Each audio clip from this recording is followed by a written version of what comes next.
Level 1. The cursed ground. You are 10 years old. The dirt under your fingernails smells like rot. You are pressing a seed into the field behind your grandfather Methuselah's house, and the soil resists you, clumps in hard fists. Your father Lamech watches from the shade and tells you the ground was cursed before he was born. Work, pain, sweat. The earth will not simply give. The men in the valley drink from dawn until dark. Violence does not hide here. You have seen things at 10 years old that should not be seen in a lifetime. Your father named you rest or comfort. He said you would bring relief from the curse. You are 10 years old and you smell like bad soil and you are already tired. But you get up the next morning. That is the first thing. You always get up. Level 2. Walking. You are 50 years old. You have found something most men in this world have lost. You found that God can be spoken to, not in the ceremonies that smell like burned fat and desperation. Quietly, in the early mornings at the flat rock that overlooks a bend in the river, you sit. You are still.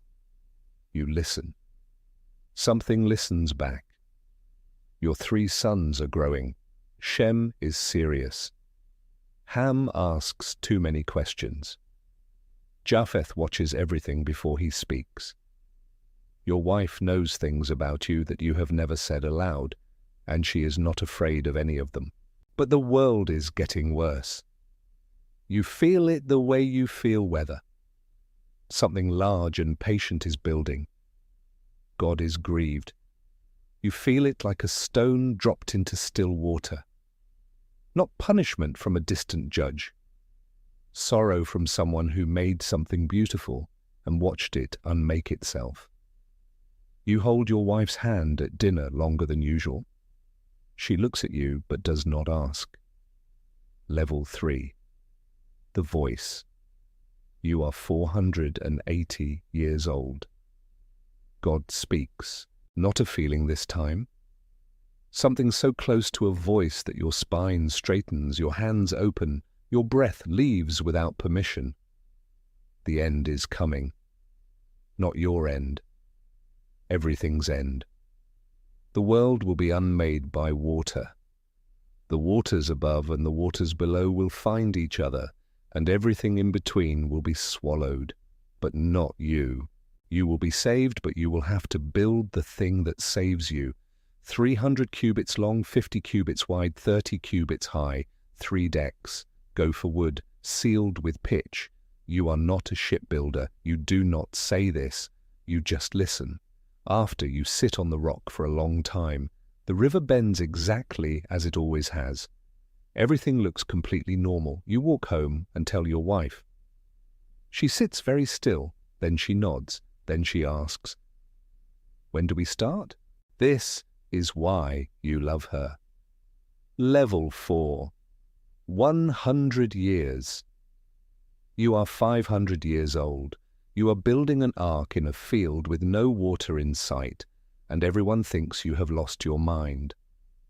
Men come from other settlements to stand at the edge of your land and point and laugh. You hear the words without letting them reach the place where you keep your certainty. Your sons work every day without complaint. Shem is the most skilled with wood. Ham calculates angles faster than anyone.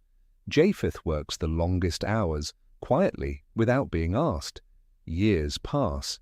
The neighbors' jokes grow older than the project. One man who laughed loudest starts lingering after the others leave. He watches the ark with different eyes now. You notice him, but do not speak. God has said 8 people. You have never told that man. Most nights, you do not let yourself decide whether this is mercy or cruelty. You work until you cannot lift your arms. Then you sleep. Then you work again. Level 5. The animals come. You are 599 years old. The ark is finished. You walk through it with a lamp and run your hand along the sealed walls. 100 years of work. You are standing inside the answer to a promise made when you were 480. You feel young. God speaks again. 7 days before the rain. Load your family. The animals will come on their own. You do not round them up. They come. Out of the tree line, in pairs, in sevens, species from lands you did not know existed. Not afraid of you, not afraid of each other. Something older than instinct moves them up the ramp and into the darkness of the ark as though they have been waiting their whole lives for this doorway. You stand at the base of the ramp and watch. You cannot speak. Your wife takes your hand the way she did at dinner years ago, and you hold on and you do not let go. Level 6. The door closes. You are 600 years old. On the 17th day of the 2nd month, the door closes. You did not close it. You heard the sound, enormous final, and when you went to the opening, there was only wall, sealed, smooth, as though no door had ever existed. Outside it begins. The sky opens like something punctured from above. The rain does not fall. It arrives, all of it at once, a roar so loud your sons cannot hear you, even with your mouth at their ear. Beneath the rain you feel the ground moving. The fountains of the deep breaking open. The ark lifts. This is when your body finally understands, after 120 years of building and believing that everything you were told was true. The structure rises and it floats. This impossible wooden city floats. And you grab a post and close your eyes. You are crying. You have no idea when you started. Outside the world is ending. You can hear it. Level 7, the long silence. You are 600 years old. 150 days the ark floats. You scratch marks into a plank near the window, one for each dawn and dusk, because the mind needs something to hold when there is nothing outside but grey water to the edge of the sky. You pray more than you have ever prayed. Not for rescue. Rescue has been promised. You pray because on the 23rd day you saw something floating in the water and you knew what it was. You knew who it was, the man who stopped laughing. You go back to the animals. You work. You feed. You keep moving. On the 150th day the ark stops. The mountains of Ararat have caught you. You lean out the window, and the air that enters is cold and completely without smell. The cleanest air you have ever breathed. You stand there with your face in it, and you just breathe. Level 8, the olive leaf. You are 600 years old. You send a raven. It goes and comes back. You send a dove. It returns empty. You wait 7 days. You send the dove again. In the evening she returns with an olive leaf in her beak. Fresh. Green. Torn from a living branch somewhere below the receding water. You hold it in your palm and turn it over. It is the smallest, most ordinary object you have ever touched. It is the most extraordinary thing you have ever seen. Something survived. The world is not dead. Your wife places her hand over yours, both hands covering the leaf, and you stand there together without speaking. 7 more days. You send the dove again. She does not come back. She has found a place to land. Level 9, dry ground. You are 601 years old. On the first day of the first month of your 601st year, you remove the covering from the ark and look out. Land, brown and wet and scarred and beginning, not beautiful, not yet. But there. You wait 57 more days because God has not told you to leave. This is the discipline of your life, not moving before the voice. You have waited 100 years for this moment. 57 more days is nothing. Then Go out. You open the door yourself this time, walk down the ramp, step off the end of it onto the earth and kneel. Your hands press into the wet ground. It gives. It opens. Animals pour past you in every direction. Your sons are shouting. Your wife stands a few feet away with her face turned to the sky, eyes closed, feeling the sun on her skin for the first time in over a year. You stay kneeling. You press deeper. The earth does not resist. Level 10.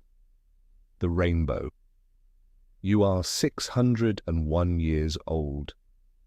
You build an altar before you build anything else. Smoke rises from the offering and God speaks into it. Words you receive into your chest and hold. Never again will I curse the ground because of humans. Never again will I destroy every living creature as I have done. As long as the earth endures, seed time and harvest, cold and heat, summer and winter, day and night, these will never cease. Then the sky changes. Something bends through the light that nobody in the history of the world has ever seen. An arc of color from one edge of the sky to the other, red into orange, into yellow, into green, into blue, and your wife grabs your arm and your sons come running. This is my covenant with you.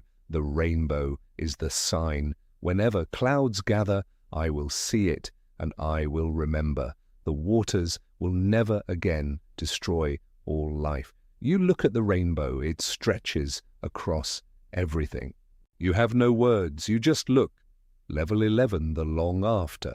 You are 950 years old. You have lived 350 years since the flood, long enough to see the earth fill with people again, long enough to watch your grandchildren's children look at you when you tell the story with the particular expression of those who were not there. You sit in the shade of a tree your great-grandchildren planted. Your hands are the hands of a man who built something impossible. They look like it. You think about the rock by the river, the mornings, the listening, the years of building when nothing made sense to anyone who could not hear what you heard. The smell of pitch, the door closing, the olive leaf warm in your palm, the feeling of the earth opening under your hands when you finally stepped back onto it. The sky is clear today. You look at it for a long time. Somewhere behind the blue, there is a voice you have known since you were young. A voice that spoke your name when the world was ending and said, I have seen you. I will not lose you. The tree moves in the wind above you.